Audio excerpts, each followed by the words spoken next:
नमस्कार, मैं धीरज शर्मा और आप देख रहे हैं ब्रेकिंग अब तक न्यूज़। इस समय हम पहुंचे हैं करनाल में, जो कि नीलोखड़ी हल्का के विधायक है धर्मपाल गोंदर जी के पास, और उनसे जानेंगे नीलोखड़ी के विकास कार्य को लेकर क्या कुछ उन्होंने विकास कार्य करवाए हैं और क्या कुछ अब वो नए विकास कार्य करवाएंगे।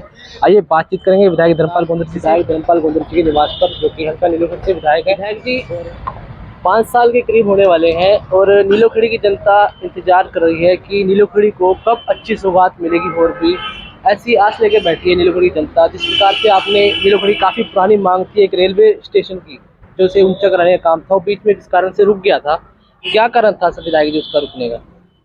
देखिए, इस बार बारिश बहुत आ गई थी। जिस टाइम काम शुरू करना था उस टाइम बारिश शुरू हो गई, फिर फ्लड भी आए हैं, उसमें बड़ी दिक्कत। सारा प्रशासन उधर व्यस्त रहा। रेलवे का जो टेंडर लगे हुआ वो मेरी परसों नरसों बात हुई थी वहाँ के अधिकारियों से, एडीएन साहब से। तो उन्होंने कहा अभी ज़्यादा नहीं, बारिश नहीं आई है, 10-12 दिन के अंदर हम काम शुरू कर देंगे। पहले भी शुरू करने वाले थे, बारिश आ गई, तो ये जल्दी काम शुरू हो जाएगा। एक विधायक जी रेस्ट हाउस का कार्य है, वो भी काफ़ी लंबे समय से रुका हुआ है, उसका उद्घाटन कब तक हो जाएगा? ये उसके बनाने की जो तिथि थी, 2 रेस्ट हाउस थे हमारे, नीलोखेड़ी और निस्संग में। 31 अगस्त है उसकी जो पूरा होने की। उसमें 5-7 दिन ऊपर नीचे लग सकते हैं। वैसे हमारा ये जो यहाँ के वो दोनों रेस्ट हाउस ना बन चुके हैं लगभग 95%, और 31 तारीख तक बिल्कुल तैयार हो जाएंगे। ये फिर उसके बाद माननीय मुख्यमंत्री जी के संज्ञान में लिया जाएगा। जिस दिन उनके पास टाइम होगा, 1 महीने के अंदर उसका उद्घाटन कर देंगे। देखिए विधायक जी, आपने कुछ सड़कों का टेंडर पास करने की मंजूरी भी दे दी है, और जिसमें कि सबसे पुरानी मांग है नीलोखड़ी वार्ड नंबर 1 की सड़क, जो कि किसान बस्ती की सड़क है, उसका अभी तक कोई सलूशन नहीं हुआ है। टेंडर 24 तारीख को लगना था, वो 24 तारीख भी बीत चुकी है, अभी तक टेंडर नहीं लगा। क्या कारण है, ऐसा क्यों नहीं लग पा रहा टेंडर? वो संज्ञान में आ रही थी हमारे सड़क 3-4 साल से, और हमारी भी इच्छा थी। वहाँ के पब्लिक बहुत ज़्यादा दुखी थे उससे, और जब हमारे संज्ञान में आई तो उसका हमने एस्टीमेट बनवा दिया 1,62,00,000 का, और वो टेंडर लग गया था। अब उसमें 4 एजेंसी आई थी, उनके कागज़ कह रहे पूरे नहीं है, कंप्लीट नहीं है, जो इससे वो काम करवा सकें। इस करके वो दोबारा से टेंडर लगा रहे हैं। वो हमारे पैसे आ चुके हैं 1,62,00,000 के, तो वो शीघ्र बन गई। विधायक जी, एक डंपिंग पॉइंट की भी समस्या है नीलोखड़ी में, उसका उठान भी बीच में शुरू हुआ था। आपने ऐसे ही एक बाइट भी दी थी हमारे को कि आपने उसमें कहा था डंपिंग पॉइंट जल्दी यहाँ से शिफ्ट भी कर दिया जाएगा, वो भी कार्य फिर रुक गया है दोबारा से। उसके देखो उठाने के पैसे तो काफ़ी उसके जाली, इतना ज़्यादा गंद आता रहा, और उसको जो हमने कहा था भाई इसको यहाँ से खाली करा के कहीं ऐसी जगह ले लें, नगर पालिका के माध्यम से किराए पे 2-4 एकड़ उसका हम ठेका देते रहे और वहाँ इसको गिराया जा सके। फिर उससे पहले फिर सरकार ने कहा अभी इसको ना सारी जगह एक जगह करेंगे इकट्ठा करनाल, तो उसकी प्रक्रिया चल रही है। हमारी तरफ से तो कोई कमी है नहीं, हम तो उसी टाइम कोशिश करते हैं। जैसे कि ये आपने स्टेशन की बात छेड़ी थी नीलोखेड़ी की, तो वहाँ हमने साथ के साथ भी परली दूसरी साइड में रेलवे लाइन कैसे लोग पार करेंगे, उसका एक पुल भी है, वो भी ओवर ब्रिज भी पार मंजूर करा दिया हमने। एक अंडरपास के लिए भी आपने कहा था, काली माता मंदिर के पास अंडरपास बनना है, जो उसका कार्य कब तक शुरू होगा? वो सीएम साहब से अप्रूव हो चुका है।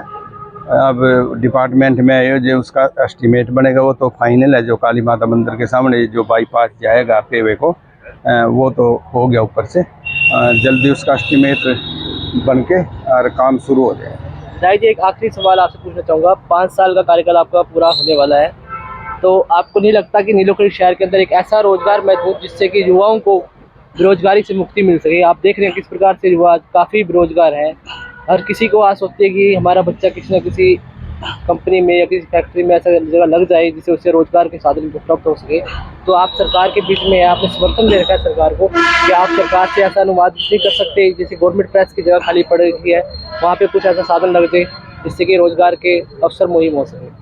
देखिए, हर परिवार का एक मुखिया होता है, हर संस्था का एक मुखिया होता है।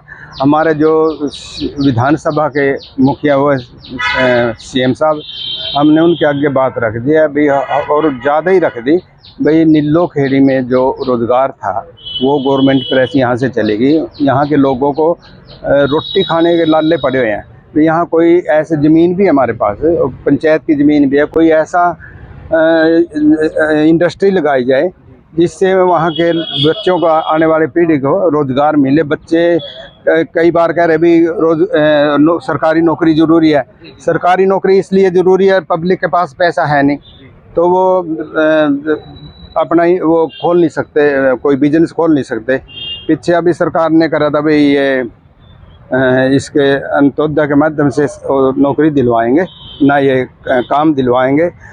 उन गरीब आदमी घूम फिर के जब जाते हैं, लास्ट में जब फाइनल उस पर पहुँचते हैं तो बैंकों से पैसा नहीं मिलता उनको। उनके पास मकान भी नहीं, अभी उतने उसके मकान 10 लाख के हैं ही नहीं, तो उनको पैसा मिलता नहीं, वहाँ जाके सारे काम रुक रहे हैं।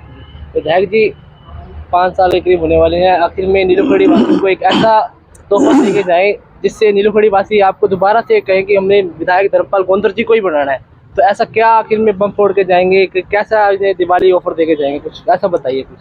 नहीं, मेरी तो इच्छा बहुत है, जो नीलोखेड़ी वासियों ने कहा था भाई हमारा ये काम है वो हो गया। उसमें सिर्फ बस स्टैंड हमारा प्रोसेस चल रहा है, उसमें उसका जगह का ना ये एंट्री की वो थी दिक्कत, ये तो हो गए। जो वो मेरी भी इच्छा है, इस टाइम से यहाँ से गवर्नमेंट प्रेस गई है, यहाँ के लोगों को रोटी खाने की बड़ी दिक्कत आ रही है, काम रहा नहीं। उस टाइम से मैं 2-3 बार कहा, बल्कि मैंने कहा तब ध्यान में ज़मीन पड़ी है 470 एकड़, वो 2-4 लोगों के पास ही है, भी उसको छुटवा कर वहाँ कोई ऐसा और नहीं इंडस्ट्री लगाई, फिल्म इंडस्ट्री लगाई जाए, ताकि यहाँ के लोगों को काम मिले, कुछ बच्चों को नाचने का, कुछ उसका कुछ न कुछ रोज़गार मिले, या कोई और ऐसी प्रदूषण रहित इंडस्ट्री लगाई जाए जिससे वहाँ के बच्चों का, जो युवाओं को रोज़गार मिले और हमारा गुजारा चल सके। ये थे हमारे साथ विधायक धर्मपाल गोंदर जी, जो कि नीलोखड़ी विधानसभा से विधायक है, और जिस प्रकार से इन्होंने बताया कि मैं पूरा प्रयास कर रहा हूँ नीलोखड़ी के विकास कार्यों को लेकर के, और आगे भी कराता रहूँगा, और नीलोखड़ी में विकास कार्यों में कमी नहीं छोड़ूंगा। और हमारी आप सबसे अपील रहेगी कि इस खबर को आप अधिक से अधिक शेयर करें। इस समय हम मौजूद है करनाल में। धन्यवाद।